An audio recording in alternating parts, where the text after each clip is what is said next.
ဒီတစ်ခါတော့ကျမယောက်ျားနေမဟုတ်တော့ဘူးကျမယောက်ကတိနဲ့ကျမရောက်ခမပါခေါ်လာခဲ့ပြီဒီနေ့တနေ့ကမိုးရွာနေတော့ရာသီဥတုကကိုယ့်ဘက်မှာပါတယ်အဲ့နဲ့ဒီတစ်ခါတော့အဖေနဲ့အမေကိုပါချောဆွဲပြီးခေါ်လာခဲ့ပြီဟိုတစ်ခါတော့မစားလိုက်ရတယ်နွားကြီးကိုမှားထားတယ်အဲ့နွားကြီးရရှိရတော့ဟော့ပေါ်မကြိုက်တယ်ကျမရဲ့အမျိုးသားပေါ်ရှင်ဒီတစ်ခါဘာစားမလဲဆိုပြီး तू ကရွေးပေးနေတယ် तू ကဟော့ပေါ်မကြိုက်ပြီမလဲသူ့ရဲ့ဒေဒီနဲ့မမီပါတော့ तू လည်းစားအောင်ပါပေါ့ရှင်အဲ့ဒီနွားကြီးထဲမှာအမဲသားအစုံပါတယ်ဒီတစ်ခါလဲလူကြီးတွေပါနေတော့ဟင်းရကော်လာဂျင်နဲ့မာလာပဲရွေးထားတယ်ဟင်းပွဲတွေကတော့ပစွန်းလုံးအမဲဥချက်အမဲယူရင်းရှင်စီအမဲရှာနွားရီ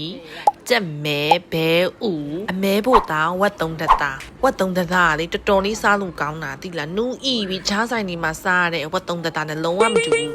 အားလုံးထဲမှာလူကြီးတွေကအဲ့ဒီအမဲယူရင်းရှင်စီကိုတအားကြိုက်နေတာသူကလေအသားတွေကို10စက္ကန့်လောက်ပြုတ်ယုံနဲ့နူးဤပြီးတော့စားလို့ရတဲ့အခါကျတော့လူကြီးတွေအတွက်လည်းအဆင်ပြေရယ်ဒီမှာ entertainment ဖြစ်တဲ့မျက်နှာဖုံးကတော့တစ်ခုပြီးတစ်ခုပြောင်းနေရမျက်နှာဖုံးနေရသူတို့အတွက်ပြင်းပြေရပေါ့အမလေးကျမလေလူကြီးတွေကိုအားကိုးပြီးတော့စားပါမယ်ဆိုတာမှလူကြီးတွေကတိတ်မစားနိုင်ဘူးရှင်အဲ့ဒါနဲ့ပဲကျမလည်းအဝတွင်နေတာပေါ့ခုဆိုအမေကရေခဲမုံတောင်စားနေပြီ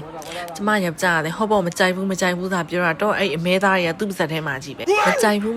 နဲ့ခေါ်တော့လေဒီစားရတာပဲရှင်ခုဒါဆိုနှာခေါင်းမြောင်ရှိပြီကျမလည်းတဖြည်းဖြည်းနဲ့ hot pot fan ဖြစ်အောင်လုပ်နေရတာပေါ့ရှင်ကဲအခုတော့ဒဇက်လေးစားလိုက်အောင်မယ်အားလုံးပဲအဆုံးထိကြည့်ပြီးလို့ကျေးဇူးအများကြီးတင်ပါတယ်ရှင်နောက် blog ဒီမှာထပ်တွေ့ပါမယ်ရှင်အိမ်ပြန်လိုက်ပါအောင်မယ် bye